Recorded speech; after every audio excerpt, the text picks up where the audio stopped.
Yeah. Hindi lang to tungkol sa basketball,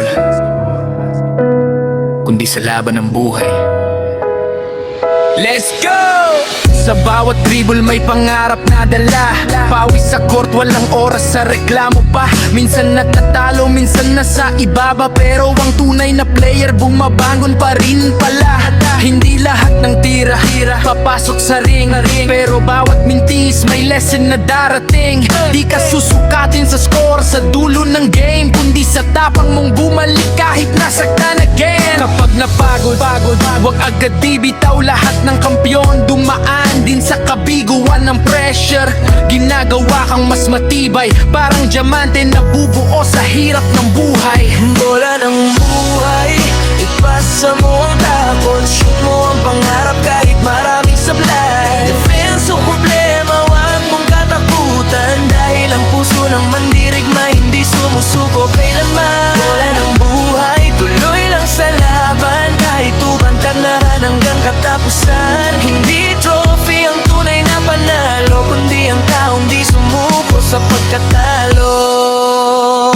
Yeah, may team at naiiwan, may kalabang tatawa, may referee rin minsan parang unfair ang gawa. Pero wag mong hayaang galit ang magdikta. Focus sa goal, doon ka mananalo talaga. Rakas sa umaga, disiplina ang baon, ngunit talent lang, sipag ang tunay na sandigan. Champion mindset, kahit walang naniniwala, dahil ang panalo nagsisimula sa sarili muna.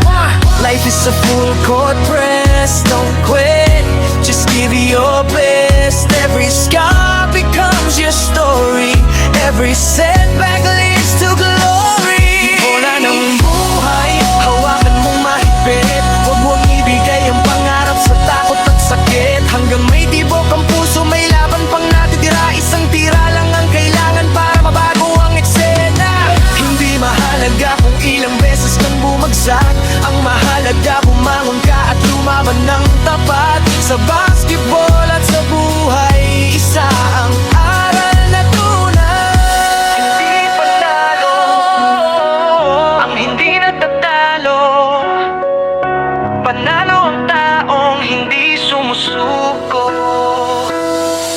Yeah, keep shooting, keep believing. Ang buzzer ay hindi katapusan, hanggat lumalaban ka may pag-asa kang manalo.